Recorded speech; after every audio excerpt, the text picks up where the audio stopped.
Astagfirullah, astagfirullah, astagfirullah. Allahumma shalli ala sayyidina Muhammad. Allahumma shalli ala sayyidina Muhammad. Allahumma shalli ala sayyidina Muhammad. Asyhadu an la ilaha illallah, asyhadu anna Muhammadan rasulullah. Bismillahirrahmanirrahim. Assalamualaikum warahmatullahi wabarakatuh. Alhamdulillahirabbil alamin wa bihi nasta'in ala umuri dunya waddin. Asyhadu an la ilaha illallah wahdahu la syarika lah wa asyhadu anna Muhammadan abduhu wa rasuluh. Allahumma shalli wa sallim wa barik ala sayyidina Muhammad abdika wa rasulika nabiyil ummi wa ala alihi wa sahbihi ajma'in. Rabbi ishrah li sadri wa yassir li amri wa hlul min lisani yafqahu qawli. Rabbana zidna ilma warzuqna fahma waj'alna minasy shalihin. Ya Allah, ya Rabb, ya Maha Pengasih lagi Maha Penyayang. Ampuni ya Allah dosa orang tua kami. Ampuni ya Allah dosa kami ya Allah. Ampuni ya Allah dosa kaum muslimin dan muslimat al-ahya'i minhum wal amwat. Ya Allah, mudahkan kami mencari ilmu, mudahkan kami mempelajari ilmu, mudahkan kami ya Allah memahami ilmu dan mengamalkannya ya Allah. Ya Allah, berkahi majelis ini, berkahi rumah kami ya Allah. Amin ya rabbal alamin. Mari kita mulai kajian kajian tasawuf, manajemen kolbu, manajemen hati. Kita berikan karangan Syekh Imam bin Mu'attai As-Sakandari, semoga Allah merahmati dan meridai, dan membacakan kitab. Adapun pahalanya tidak untuk Nabi Muhammad SAW, keluarga dan sahabat-sahabatnya, kemudian untuk para tabi'in, tabi'in, untuk Syekh Imam bin Mu'attai As-Sakandari, untuk guru-guru kita, dan untuk kaum muslimin dan muslimat pada umumnya. Al-Fatihah. A'udzu billahi minasy syaithanir rajim. Bismillahirrahmanirrahim. Alhamdulillahi rabbil alamin. Ar-Rahmanir Rahim. Maliki yaumiddin. Iyyaka na'budu wa iyyaka nasta'in. Ihdinas siratal mustaqim. Siratal ladzina an'amta 'alaihim ghairil maghdubi 'alaihim waladdallin. Amin. Hidayah anta maksudi wa ridhaka mantabi. Ya Allah, kalau yang kami tuju dan mulai yang kami cari, kami ya Allah.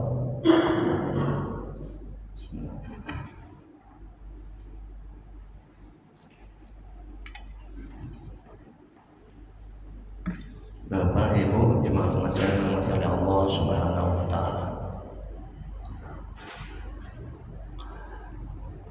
Taqabbalallahu minna wa minkum taqabbal ya karim. Nah, izin wal faizin. Mohon maaf lahir dan batin ya. Baik, kita lanjuti kajian tasawuf, manajemen hati. Kita alihkan hikmah yang materinya tadi, hikmah yang ke-56. Sebelumnya ada pertanyaan dari jemaah ya, yang pengajian terakhir belum sempat saya jawab. Itu hikmah 7 putaran ketika tawaf. Ya, yang pertama angka 7 itu mengikuti sunnah Rasulullah ya, itu hikmahnya. Terus yang kedua, ketujuh itu melambangkan keseimbangan alam semesta menuju pada 7 lapisan bumi ya. Wallahu a'lam bishawab. Hanya Allah yang Maha mengetahui jawabannya. Baik, Syekh Al-Imam bin Mu'attai As-Sakandari, semoga Allah merahmati dan meridhoinya. Beliau mengatakan dalam kitab Al-Hikam, kalam hikmahnya yang ke-56, di antara kebodohan seorang murid adalah beretika buruk dan hukumannya ditangguhkan. Kemudian dia berkata, seandainya ini etika buruk, tentu Allah putuskan pertolongan dan dia pastikan ia dijauhkan. Terkadang Allah memutuskan bantuan kepada seorang murid dari arah yang tidak dia ketahui. Jikalau tidak ada hukuman itu, tentu Allah mencegah pertambahan. Misalnya itu cukup sebagai hukuman, dan terkadang ditempatkan murid itu di tempat yang jauh dan engkau tidak mengetahuinya. Dan jikalau tidak ada hukuman melainkan bahwa Allah biarkan engkau dan kedudukanmu, saya itu cukuplah sebagai hukuman. Lihat penjelasannya. Tidak ada pertambahan kedekatan, tidak ada pertambahan cinta, tidak ada pertambahan kenal kepada Allah. Ini suatu bentuk hukuman dari Allah kepada murid. Nah, jadi Pak, Bu,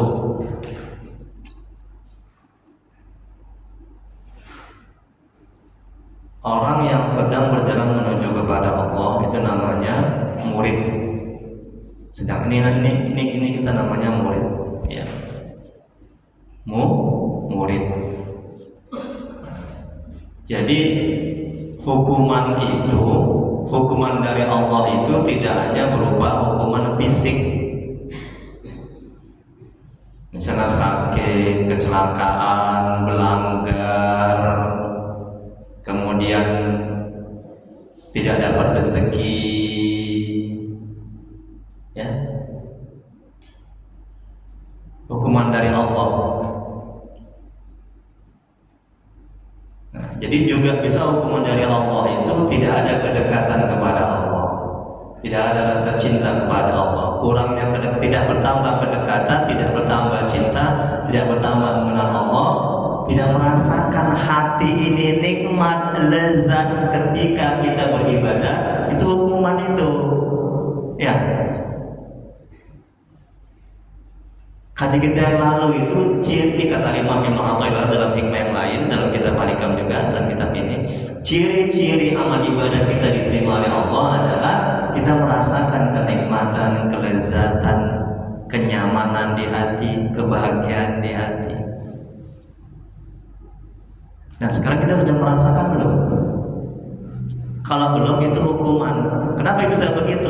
Mungkin amal ibadah kita tidak pakai ilmu, mungkin ada makan makanan yang haram, bacaan kita masih berselema, ya.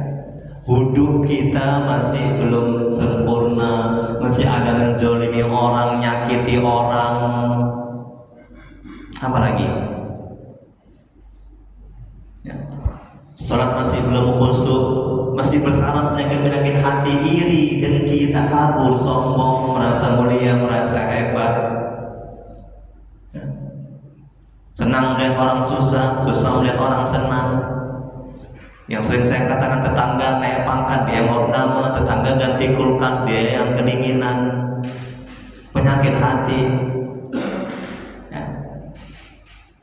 Jadi bagaimana bisa Allah menambah rasa cinta, menambah kedekatan? Ini seperti kata Imam Ibnu Athaillah, tidak ada pertambahan kedekatan, pertambahan cinta, pertambahan kenal kepada Allah. Ini suatu bentuk hukuman dari Allah kepada murid. Ini kita murid. Kalau hari ini kita sama dengan hari kemarin, ini sebenarnya hukuman dari Allah, Bu. Sadarkan dalam hati, ini manajemen hatinya. Sadarkan dalam hati, rasakan dalam hati, sadarkan dalam hati, akal pikiran kita. Sama enggak kita hari ini dengan hari yang kemarin? Kalau sama, ini juga bentuk hukuman dari Allah. Ini kata Imam Ibnu Athaillah, ya. Jadi tolong sadari, jangan hari demi hari berlalu begitu aja, nggak ada peningkatan ketakwaan, keimanan, nggak ada peningkatan rasa nikmat, lezatnya ketika taklim kita ini, pengajian. Ada nggak merasakan nikmat hati ini? Ya Allah, tenang kali ngaji, enak kali ngaji ini, ya. Di masjid ini nyaman kali, bahagia kali hati ini. Ada nggak merasakan begitu? Atau gelisah? Nggak enak di masjid, nggak nyaman di masjid, nggak enak taklim pengajian, ya. Nah, itu bentuk hukuman.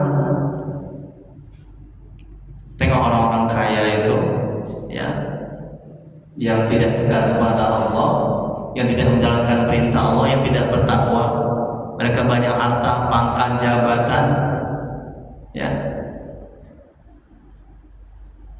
Tapi hati mereka gersang, hati mereka miskin. Itu hukuman itu dari Allah. Makanya Allah memberikan kebahagiaan, kedamaian, ketenangan, ya. Itu bukan di harta, pangkat, jabatan, anak dan sebagainya, suami istri.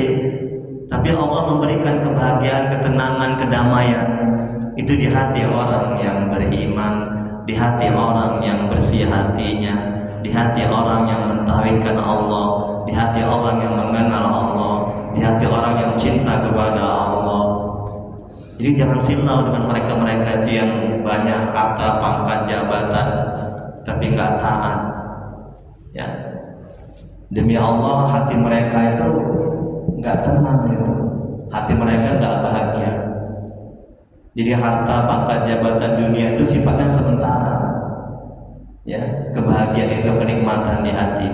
Tapi kalau hati yang kebahagiaan yang berkaitan dengan akhirat itu sifatnya kekal abadi, ya. Kalau hati kita bersih, hati kita mengenal Allah, dekat kepada Allah, kita akan merasakan kenikmatan, kedamaian, kebahagiaan itu kekal abadi, ya, tidak sementara. Jadi kata Imam Athaillah, jangan cari yang sementara, cari yang kekal, ya. Kita lanjuti. Ini kata Imam. Karena hari ini lebih dekat kepada kemarin daripada hari kemarin. Seharusnya hari ini keadaan atau hubungan kita kepada Allah lebih dekat dari hari kemarin. Jadi rugilah. Makanya kata Nabi itu kan, Rasulullah SAW bersabda, barang siapa yang hari ini lebih buruk daripada hari yang kemarin, maka dia termasuk orang yang merugi, kan? Dan barang siapa yang hari ini lebih baik dari hari yang kemarin, maka dia termasuk orang yang beruntung, ya. Nah, kita ini sekarang kan harus sudah belajar tasawuf, manajemen hati, kita ahli kam, ya. Harus berbeda lah, ya. Jangan sama aja lah, ya. Merugi kita, ya.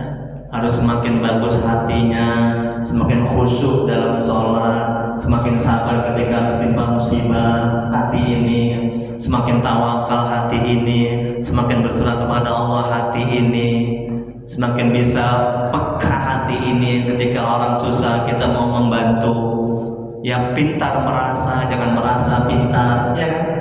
Merasa pintar itu buruk. Kalau pintar merasa itu baik, ya kan, Bu? Ketika dia susah, hati ini pintar merasa, kita bantu, ya kan? Nah, pintar merasa hati, ya. Jadi kalau udah belajar halikam sama aja, bahkan semakin buruk, itu masuk orang yang merugi. Kita lanjuti. Rasulullah SAW bersabda, ini kan dia baru saya bilang tadi, siapa saja yang hari ini lebih baik dari hari yang kemarin, maka tergolong orang yang beruntung. Siapa saja hari ini sama dengan hari yang kemarin, maka ia tergolong orang yang merugi. Siapa saja yang hari ini lebih buruk dari hari yang kemarin, maka ia orang yang dilaknat atau celaka. Hadis riwayat Al-Hakim. Bila hari kemarin kita khusyuk dan nikmat dalam ibadah, kemudian hari ini tidak khusyuk dan nikmat, ini merupakan hukuman dari Allah. Karena boleh jadi karena tingkah laku dan adab kita kepada Allah tidak baik. Terkadang ini tidak disadari oleh murid. Contoh adab tidak baik adalah mengulur-ulur waktu dalam ibadah. Nah, ini adab, mengulur-ulur waktu dalam ibadah. Ini adab. Nah, jadi makanya sholat tepat waktu itu sangat dianjurkan. Jangan nantilah. Kemudian hukuman dari Allah, terkadang pembiaran dari Allah. Allah tidak menegur kita. Apa yang kita kendaki dan kita inginkan selalu ada dan tercapai. Jangan dikira ini merupakan bentuk kasih sayang dari Allah.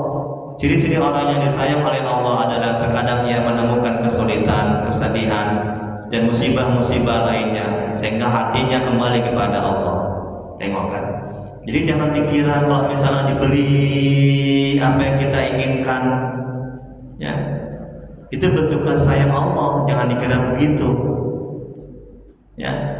Nah, itu terkadang bahasa Al-Qur'annya istidraj. Artinya dulu diberikan terus sampai jatuh ke jurang kemaksiatan yang paling hancur, yang paling sakit.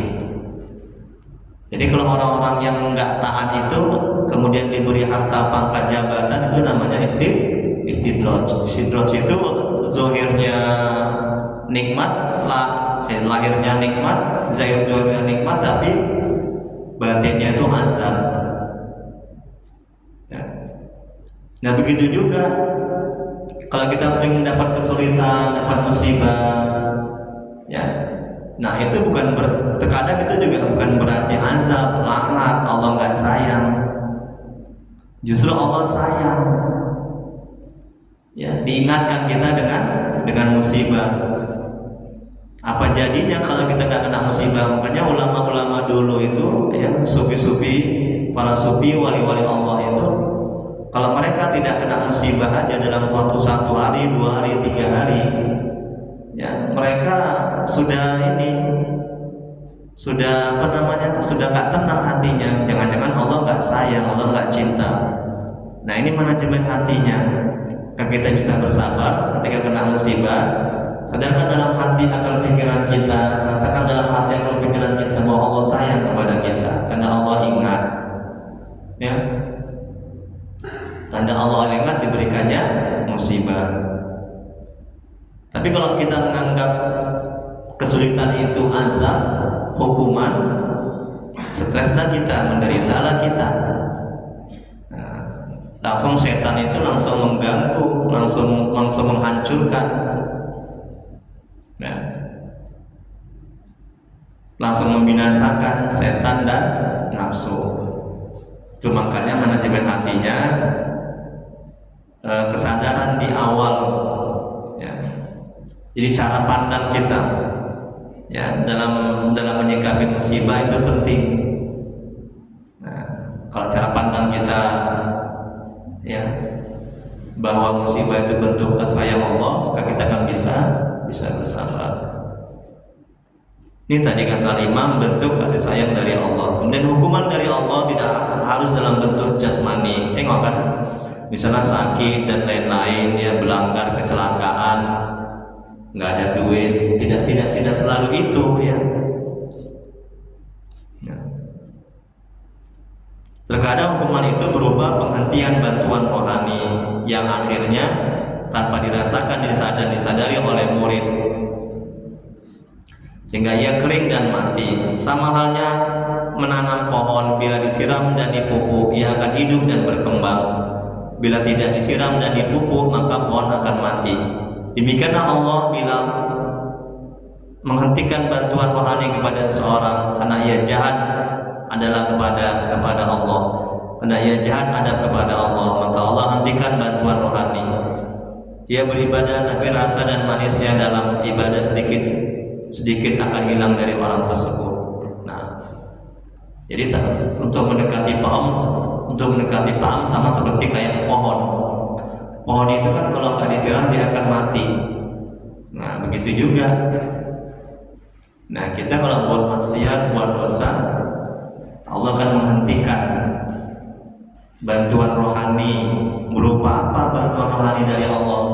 Berupa rasa nikmat, rasa lezat di hati, penambahan cinta, penambahan kedekatan kita kepada Allah, penambahan ketaatan kita kepada Allah, semakin taat kita, semakin baik kita. Itu bantuan Allah itu, ya. Bantuan Allah, pertolongan Allah, ya. Jadi jangan dikira, aku kok nggak kena azab, ya. Aku nggak kena hukuman, ya. Jarang kali aku kena hukuman, jarang kali aku kena musibah, jarang kali aku kena sakit. selalu aja dilapangkan, dimudahkan urusan rumah. Itu hati-hati.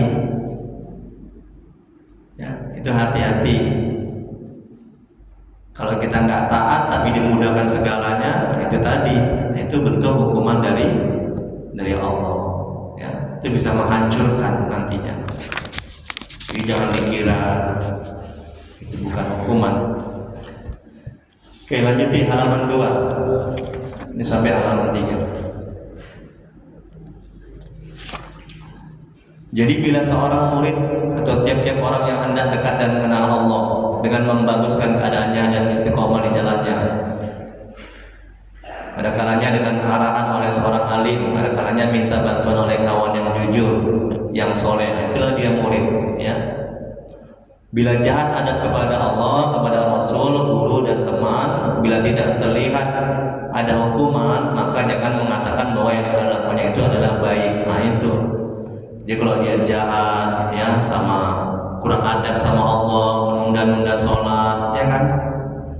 Nah, kemudian jahat, ya, jahat kepada Rasul, jahat kepada kawan, ya. Jadi bila tidak terlihat ada hukuman, maka jangan mengatakan bahwa yang dilakukannya itu adalah baik, tapi yang dilakukan itu adalah buruk. Berakhlak tidak sopan bisa terjadi terhadap Allah, kepada guru, kepada manusia, bisa pula terhadap diri sendiri. Di antara contoh bersikap tidak sopan terhadap Allah adalah melanggar perintah Allah dan mengeluhkan hukuman-hukuman Allah yang dianggap memberatkan dan mengadukan penderitaannya kepada makhluk. Ini juga kurang beradab.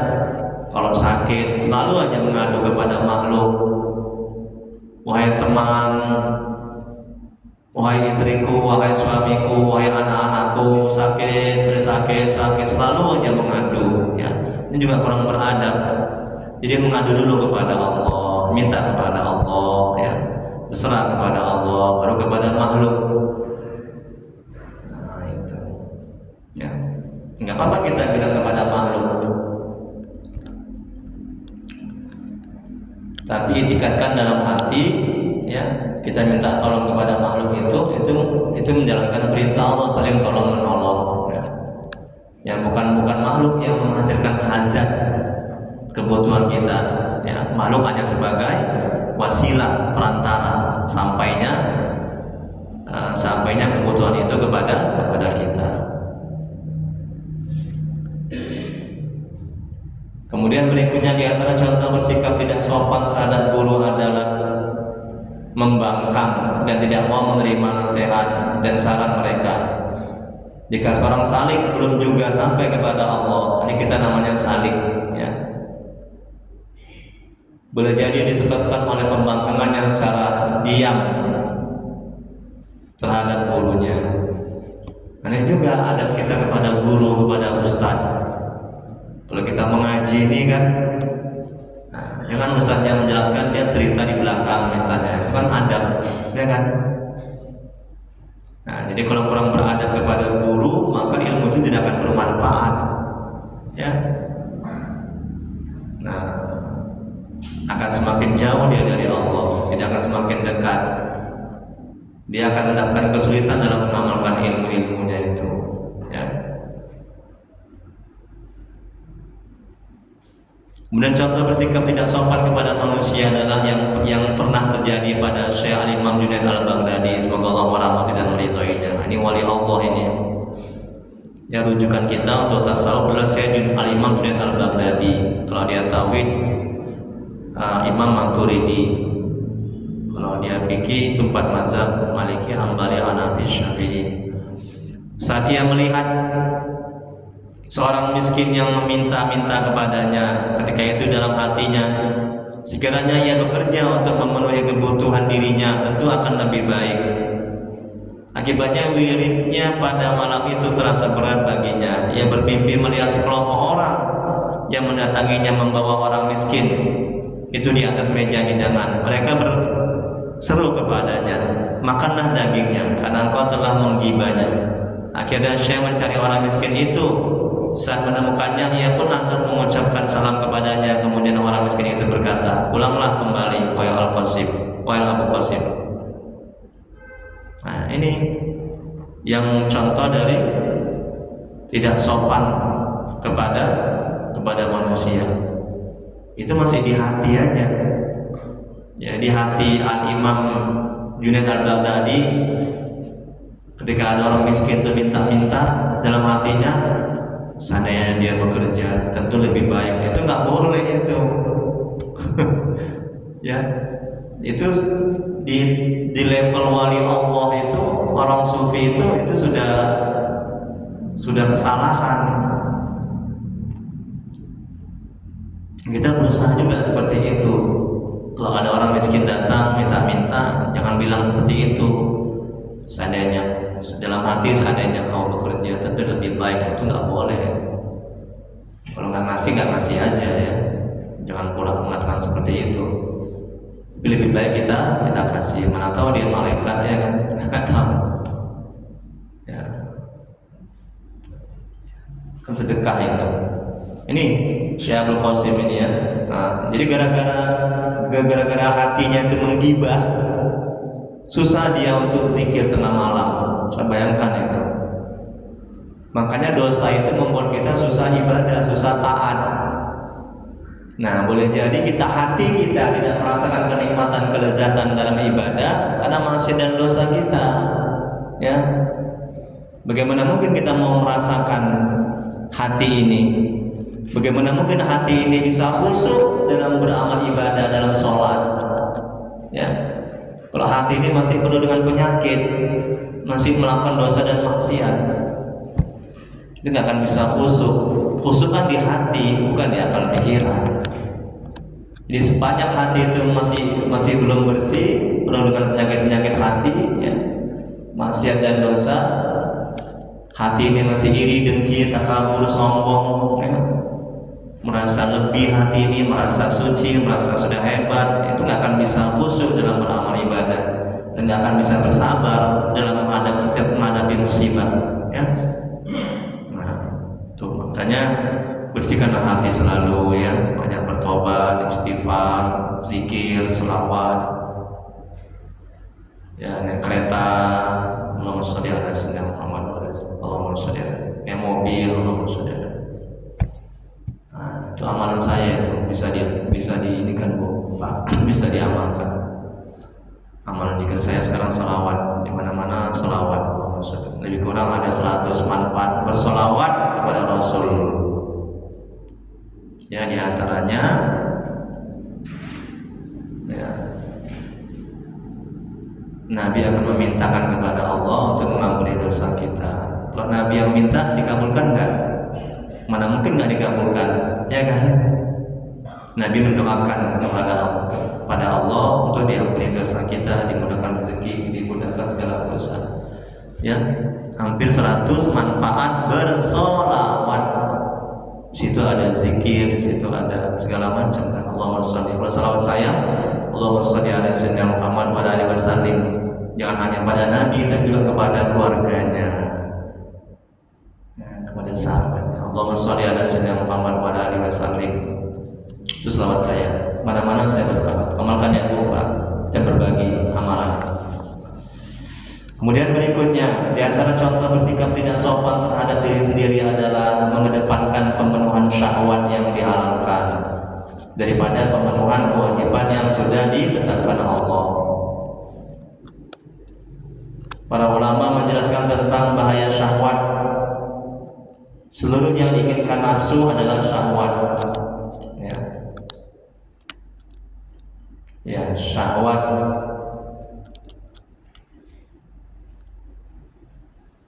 Apa yang diinginkan nafsu adalah syahwat.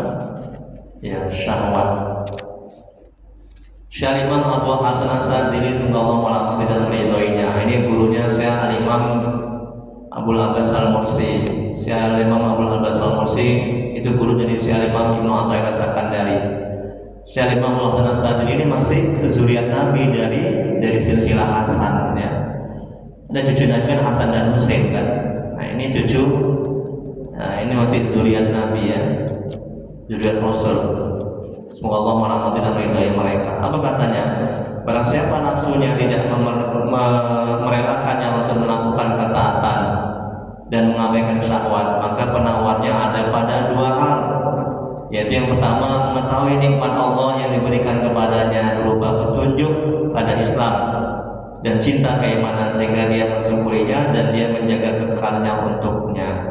Yang kedua terus merendahkan diri dan berdoa sepenuh hati di tempat yang cocok untuk pengabulan doa sambil berkata, ya Allah, selamatkanlah. Jika dia menghalalkan dua perkara ini pasti dia akan celaka. Inilah cara-cara ketika syahwat itu ya ingin mengajak kita untuk berbuat maksiat. Ini dia penawarnya ya.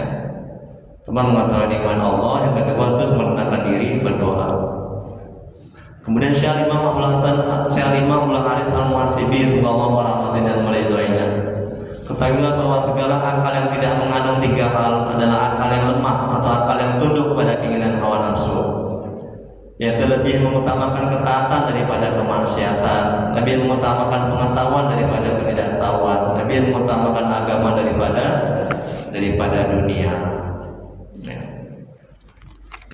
Yang terakhir halaman 3.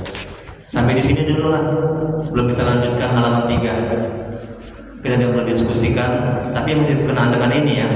Jangan melebar, jangan yang lain. Jadi kalau sudah selesai halaman 3, baru nanti pertanyaannya bebas, mau kajian fikih, tauhid, tasawuf, ya segala macam persoalan agama, insya Allah dijawab. Tapi kalau nggak bisa, ya pertemuan yang akan datang. Oh ya, insya Allah saya tanggal 26 ini berangkat masuk asrama. 27 Seninnya baru ke Bandar Kuala Namu. Doakan Bapak Ibu ya. Nah, semoga saya sehat, selamat, haji yang mabrur, amin. Dan kembali insya Allah bulan 6. Jadi kita libur sekali ya. Libur sekali ya. Ya, saya kloter 5. Ada perang-perang ini Iran ya, Amerika, takut juga. Walaupun udah ustaz, walaupun mengaji tentang hati, ada rasa gitu ya. Itulah manusiawi ya. Kecuali Nabi ya ustaz ya. Tapi ketika ada bisikan-bisikan seperti itu kan setan itu. Kau nanti kena rudal, kau nanti kena tembak, itu kata setan di Mekah. Kalau ada begitu manajemen hatinya, ucapkan auzubillahi minasyaitonirrajim, gitu manajemen hatinya. Nah, kemudian silakan semuanya kepada Allah. Yang penting kita ikhtiar ya kan, usaha, kita doa. Baik, ada perlu diskusikan sebelum kita lanjut di halaman 3, masih berkenaan dengan ini dulu ya. Kira-kira udah paham ini ya? Paham ya Bu ya? Ibu paham lah ya. Oke, alhamdulillah kalau udah paham ya. Kita lanjut di halaman 3. Dalam ujian sakit, nah tengok nih Bu, ini terakhir ya. Jam 6 lewat masih ya. Dalam ujian sakit dan kesulitan ada kelembutan Allah yang rahasia yang hanya dipahami oleh orang-orang yang memiliki mata hati yang bening. Tengok nih, Bu. Kelembutan, kasih sayang Allah, ketenangan hati, karunia-karunia, anugerah, ya, itu didapat ketika mendapat ujian sakit. Sadarkan dalam hati seperti ini, seperti itu. Kalau nggak stres kita, yakinlah, ya nggak akan bisa bersabar kalau sakit. Apa Bu yang didapat kalau kita sakit? Ini kata Al-Imam, kelembutan Allah yang rahasia. Apa itu kira-kira? Ketika kita sakit, apa yang kita dapat?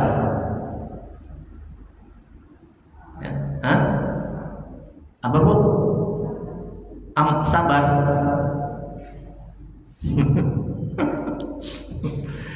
Yang kita dapat adalah kedekatan kita kepada Allah, hati yang tenang, apalagi pahala-pahala ganjaran, nikmatnya dalam doa, betul kan?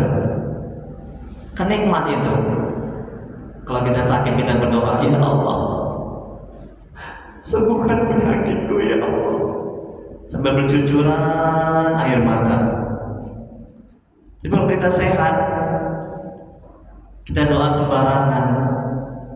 Ya Allah minta rezeki, ya Allah tolong aku, ya Allah mudahkan aku.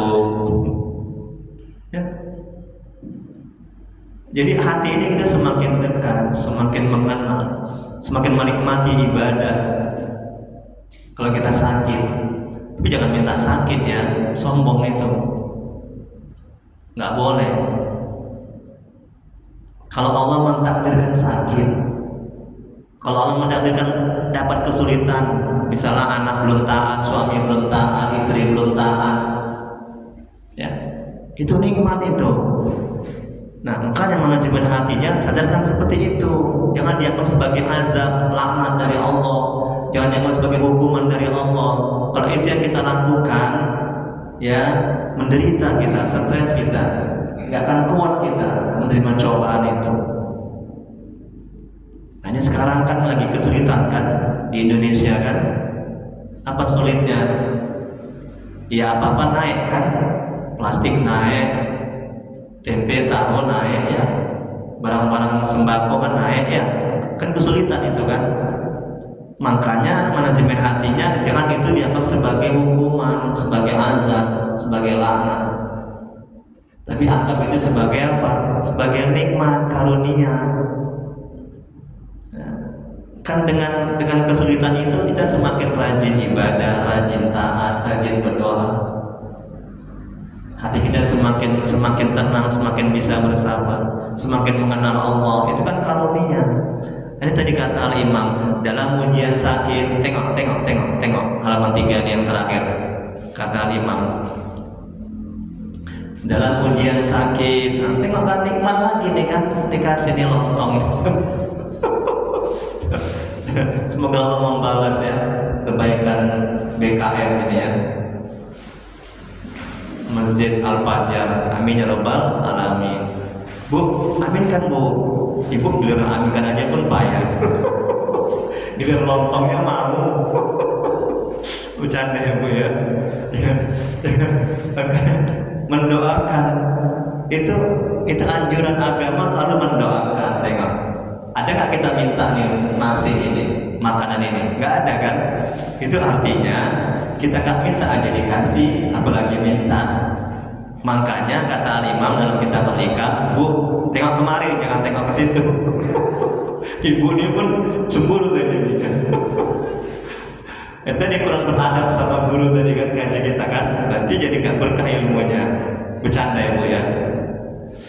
Oke, kita lanjutin. Nah, berkahnya Bapak. Makasih ya Pak ya, tolong balas sebagian Bapak yang bagi makanan dapat pahala ya. Tapi yang paling besar pengurus inilah pahalanya, ngurus masjid ini ya.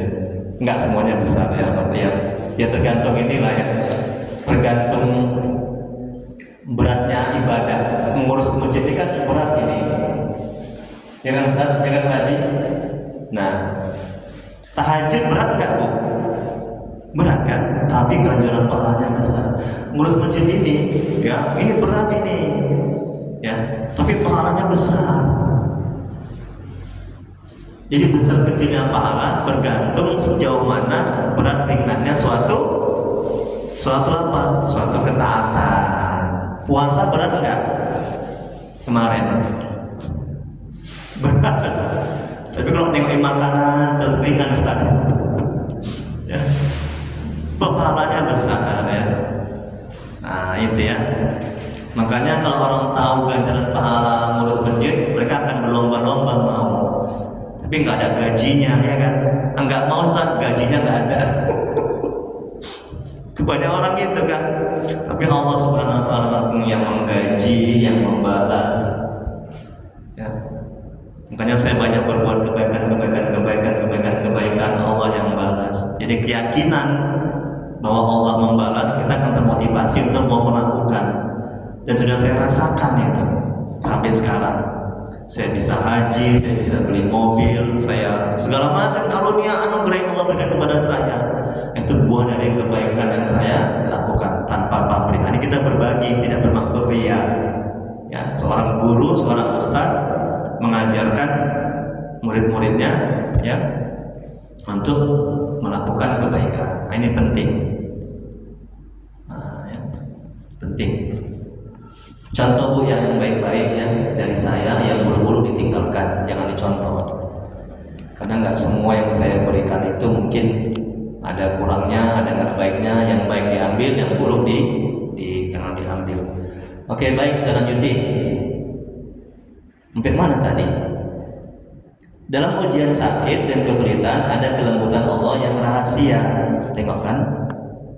Yang hanya dipahami oleh orang-orang yang memiliki mata hati yang bening. Bukankah ujian bisa melunakkan dan menjinakkan nafsu? Tengok itu Bu. Nafsu ini ya, kalau nggak dapat ujian, kesulitan, dia akan liar. Bu, ketika Ramadan, ada nggak kita mau ke mall, ke diskotik? Ada? Nggak ada kan? Kan pembawaan kita kan maunya kan mengaji. Tengok kan, 1 juz 1 hari, betul? Ya. Jadi nafsu itu jina, terkekang. Nah ini tadi kata Imam, dalam kesulitan itu ada kelembutan. Nafsu itu jina, terkekang.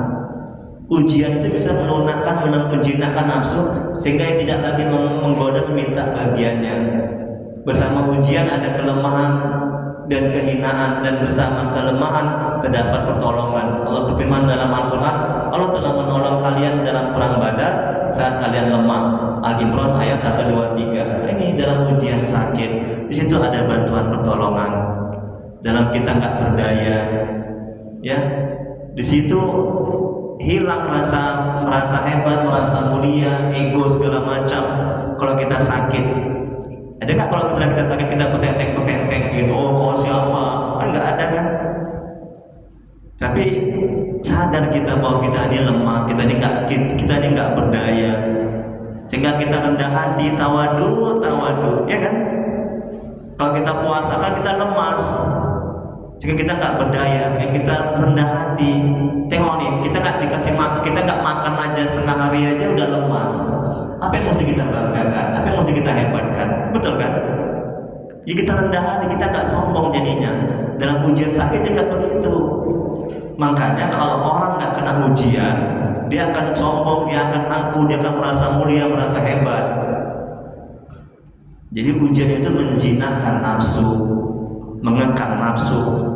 Nafsu ini jahat, kecuali nafsu yang diridhoi oleh Allah Subhanahu wa taala, nafsu mutmainnah. Dalam Al-Qur'an ada nafsu al-quran dan nafsu ammarah, nafsu lawamah, nafsu mutmainnah. Dalam ayat Al-Qur'an, irji'i ila rabbiki radiyatan mardiyah. Kemudian berikutnya, seorang alim berkata, ketika akal menguasai nafsu, ia akan dapat melihat kebenaran dan menjalankan perintah Tuhannya. Dan ketika nafsu menguasai akal, ia tidak akan dapat melihat kebenaran dan terhalang untuk berbuat ketaatan. Hawa nafsu harus dikekang, karena dialah pembawa penyakit hati. Sakitnya hati berarti butanya mata batin, sehingga tidak bisa melihat kebenaran yang hakiki. Nafsu ini nggak bisa dihilangkan, ya. Ketika kita dilahirkan sudah ada nafsu, cuma dia bisa dikekang, diarahkan kepada ketaatan. Kalau kita mengarahkan nafsu ini kepada ketaatan, ya, kebaikan, maka nafsu ini tidak akan menggiring kita kepada kemaksiatan. Nah, itu dia kuncinya. Makanya perbanyak amal kebaikan, banyak taat, sehingga nafsu kita ini menjadi nafsu mutmainnah. Kalau nafsu amarah itu kan yang buruk, nafsu lawamah itu kadang baik, kadang buruk, ya kan? Nafsu mutmainnah itu sudah kebaikan. Makanya kita minta nafsu mutmainnah. Kemudian berikutnya, Seorang arif berkata, barang siapa yang mendapat petunjuk dari Allah, dia tidak mendapat petunjuk dari nafsu. Barang siapa yang mendapat petunjuk dari nafsu, maka dia tidak mendapat petunjuk dari Allah. Barang siapa yang melihat atau mengingat, merasakan, menyadari Allah, dia lenyap dari nafsunya. Dan barang siapa yang melihat nafsunya, maka dia terhalang dari Allah. Jadi kalau hati kita, kalau hati kita, ya, hati kita terus ingat kepada Allah, bergantung kepada Allah, bersandar kepada Allah, merasakan kehadiran Allah, muraqabah, merasa dilihat, ditatap oleh Allah. Udah? Nah, maka nafsu itu akan terkekang. Nafsu itu tidak akan menggiring kita kepada maksiat. Nafsu itu tidak akan mengajak kita. Nafsu dan setan. Kalau hati kita kondisikan terus ingat kepada Allah. Kita lanjut ke, diriwayatkan dari Imam Bakir bahwa Rasulullah SAW bersabda, Allah berfirman, demi kemuliaanku, kebesaranku, keagunganku, keperkasaanku, nurku, ketinggianku, dan ketinggian tempatku, tidak seorang hamba yang mengutamakan keinginan nafsunya di atas keinginanku, melainkan aku kacaukan urusannya, aku kabulkan dunianya, dan aku sibukkan hatinya dengan dunia, serta tidak akan aku berikan dunia kecuali yang telah aku takarkan untuknya. Nah, ini kalau misalnya kita sibukkan nafsu kita, ya, kita kita ikuti nafsu buruk itu, maka Allah akan lepas tangan. Allah tidak akan mengatur, mengurus, membantu, ya, tidak akan mengarahkan, tidak akan membimbing kita. Kalau kita orientasinya hanya mengumbar nafsu, mengikuti nafsu. Kemudian berikutnya, demi kemuliaanku, kebesaranku, keagunganku, keperkasaanku, nurku. Ini udah tadi ya? Oh, belum ya? Ketinggianku dan ketinggian tempatku, tidak seorang hamba pun yang mengutamakan keinginanku di atas keinginan nafsu darinya, melainkan aku suruh malaikat untuk menjaganya, langit dan bumi menjamin rezekinya, dan menguntungkan setiap perdagangan yang dilakukannya, serta dunia akan datang dan selalu berpihak kepadanya. Jadi ketika nafsu mengajak kita untuk maksiat, kita lebih mengikuti ajakan Allah untuk taat, maka Allah akan membimbing, menolong, membantu, mengarahkan, mengurus, ya. Allah berfirman dalam Al-Quran, dan aku tidak menyatakan diriku bebas dari kesalahan, karena sesungguhnya nafsu itu selalu mendorong kepada kejahatan. Nah, ini kan dia kan, itu tabiat watak karakter nafsu, selalu mendorong kepada kemaksiatan, kejahatan, ya. Udah, kecuali nafsu yang diberi rahmat oleh Tuhanku. Sungguhnya Tuhanku Maha Pengampun, Maha Penyayang. Quran Surah Yusuf ayat 53. Yang terakhir diriwayatkan melalui Imam Sa'id Siddiq, semoga Allah merahmati dan meridhoinya, bahwa Rasulullah SAW bersabda, waspadalah terhadap hawa nafsu kalian sebagaimana kalian berwaspada terhadap musuh. Tiada yang lebih pantang bagi manusia daripada mengikuti hawa nafsu dan ketergelinciran lisan yang tidak berulang. Orang yang bersikap tidak sopan bisa saja tidak segera dihukum, misalnya tidak langsung diberi penyakit atau malapetaka, baik yang menimpa tubuhnya maupun batinnya. Namun Allah akan menghentikan bantuan kepadanya dan menjauhinya. Itulah awal mula terhijab dari Allah. Nah, ini tadi, ya kan? Jadi kalau misalnya, kita kurang beradab sama Allah, tadi ya contohnya menunda-nunda sholat, kan kurang beradab. Sama guru juga begitu, ya, ustadznya ceramah di sini, dia bercerita di belakang, kurang beradab, kemudian menyakiti orang lain, zalim. Ini dari kata 5. Kemudian Allah tidak memberikan langsung hukuman berupa penyakit, ya, hukuman berupa misalnya melanggar segala macam bentuk hancuran tubuh. Allah belum memberi hukuman seperti itu, ya. Nah, kemudian Allah akan menghentikan. Nah, kalau sudah begitu, Allah akan menghentikan bantuan-bantuan berupa kemudahan taat, kenikmatan dalam taat, ya. Tidak merasakan nikmat, hati gelisah, hati nggak tenang, ya. Jadi jangan dikira kalau misalnya kurang beradab itu baik-baik saja. Allah memberikan hukuman-hukuman, itulah hukumannya tadi. Baik, kembali ke awal. Ini kan panjang kan hikmahnya kan. Kalau hikmahnya kan panjang nih. Kembali ke awal. Tengok lagi Bu. Tengok Bu, kembali ke awal. Syekh Al-Imam Ibnu Athaillah As-Sakandari semoga Allah merahmati dan meridhoinya. Tengok. Ini kesimpulannya. Di antara kebodohan seorang murid, inilah kita murid ini, ya. Orang yang namanya salik, orang yang sedang berjalan menuju kepada Allah, salik. Tengok dalam hikmahnya. Di antara kebodohan seorang murid adalah beretika buruk dan hukumannya ditangguhkan.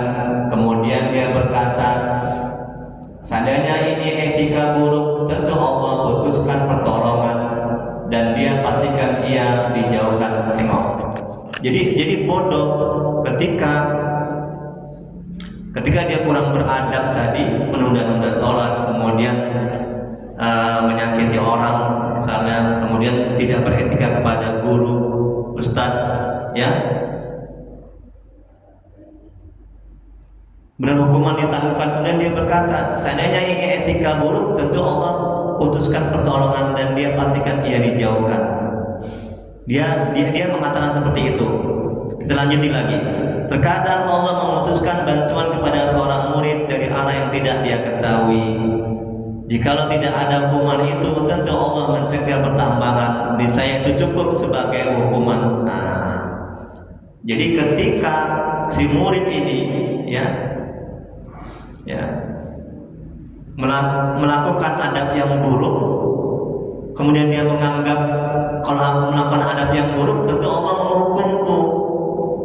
Padahal dia tak tahu bahwa tidak ada penambahan cinta, tidak ada penambahan kedekatan diri kepada Allah, ya, atau tidak ada merasakan kenikmatan, kelezatan dalam taat. Itu betul hukuman. Jangan dikira itu tidak hukuman.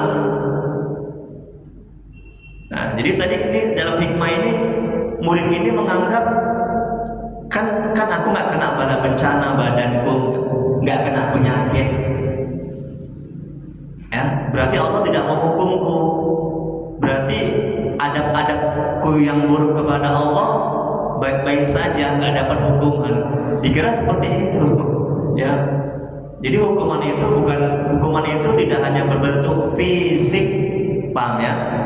Sakitnya jasmani, ya, tapi juga hukuman dari Allah itu berbentuk tidak adanya penambahan cinta kepada Allah, tidak ada penambahan kedekatan diri kepada Allah, tidak merasakan hati ini merasakan nikmat dan lezat. Kita lanjutkan dalam nikmatnya tadi.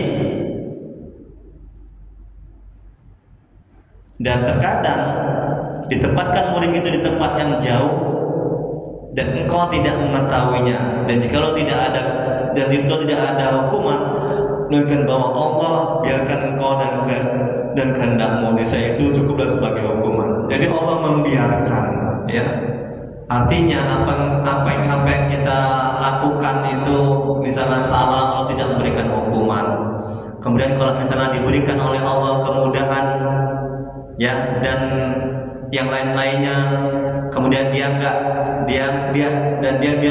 melakukan adab yang buruk, kemudian Allah tidak memberikan hukuman berupa hukuman jasmani, itu juga merupakan bagian dari hukuman. Artinya dibiarkan. Untuk mendekati paham, kalau misalnya anak itu main-main ke pasar, orang tuanya membiarkan, itu juga bukan berarti itu enggak hukuman, itu hukuman. Allah juga begitu, ya. Nah, makanya tadi dalam kitab ini, kalau kita diberikan sakit, diberikan kesulitan dalam hidup, ya, itu boleh jadi itu bentuk kasih sayang dari Allah Subhanahu wa Ta'ala.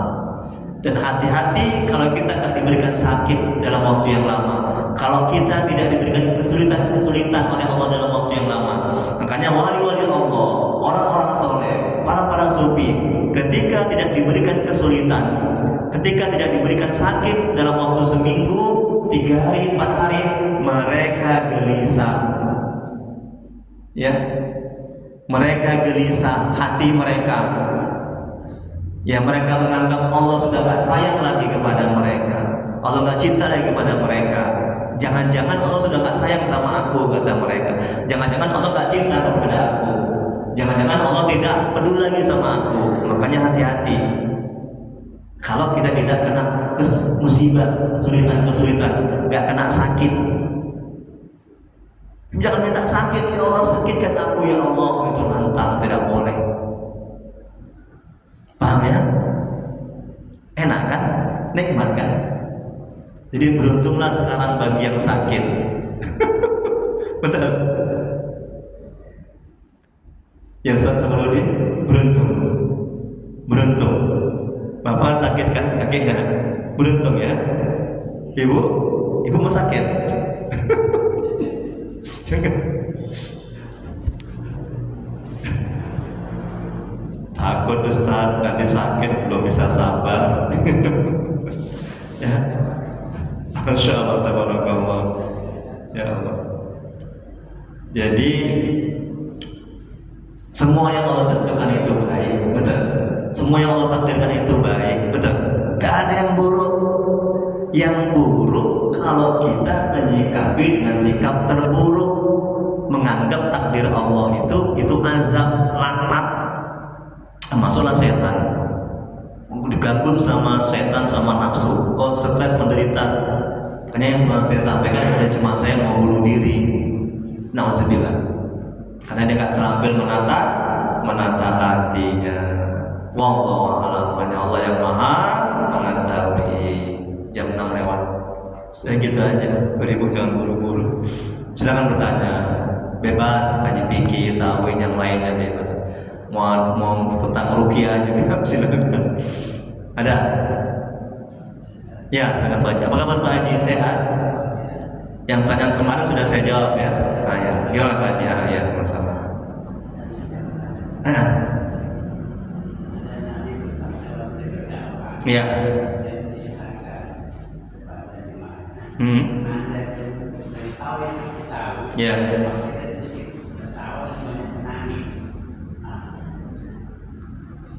Andaikan yang aku tahu, yang aku tahu, iya, iya, andaikan kalian tahu apa yang aku ketahui, kalian akan sedikit tertawa dan banyak menangis. Iya. Ini saya kasih sedikit aja ya dulu, nanti penjelasan yang banyaknya nanti pertemuan yang akan datang ya. Nah, bahwa dunia ini hakikatnya ini kan fana, hancur, tidak kekal, ya kan? Yang kekal ini kan akhirat. Jadi kalau kita sadar dan paham bahwa dunia ini adalah bakalan hancur, nggak kekal, ya, kita akan berlomba-lomba untuk mencari yang kekal, yaitu akhirat. Nah, itu yang pertama. Nah, terus yang kedua, ya, bahwa kalau kita tidak melakukan ketaatan kepada Allah, kita akan termasuk orang yang merugi. Kalau kita tidak mengenal Allah, dekat kepada Allah, kita termasuk orang yang merugi.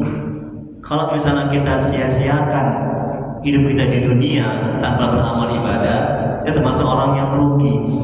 Nah, kemudian itu yang kedua. Terus yang ketiga, alangkah buruknya orang yang sepanjang hidupnya itu tidak melakukan ketaatan kepada Allah. Sebaliknya dia akan melakukan kemaksiatan kepada Allah Subhanahu wa taala. Nah, sampai 3 itu aja dulu.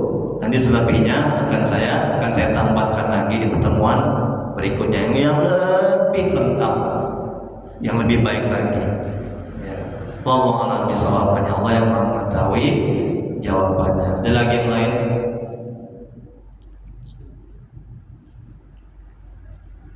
Nggak ada? Doa anak kita ya. Astagfirullahaladzim. Ini mesti banyak dibagikan kepada saudara, anak, istri, suami, tetangga, bapak Bapak Ibu dapat pahala, ya. Nah, saya wakaf. Astagfirullahaladzim. Allahumma shalli ala sayyidina Muhammad. Allahumma shalli ala sayyidina Muhammad. Allahumma shalli ala sayyidina Muhammad. Bismillahirrahmanirrahim. Alhamdulillahirabbil alamin. Hamdan fi ni'amahu wa yakfi mazidan. Ya Rabbana lakal hamdu kama yanbaghi li jalali wajhika wa 'azimi sultanik. Allahumma shalli ala sayyidina Muhammad wa ala sayyidina Muhammad. Bismillahirrahmanirrahim. Bertawassul kepada Allah dan keberkahan kepada Nabi Muhammad SAW kepada sahabat-sahabatnya. Ampuni ya Allah dosa kedua orang tua kami. Ampuni ya Allah dosa kedua orang tua kami yang telah mendahului kami. Jauhkan mereka dari siksa kubur. Jadikan kuburan mereka taman-taman surga-Mu. Tempatkan mereka di surga-Mu sebagai surga ya Allah.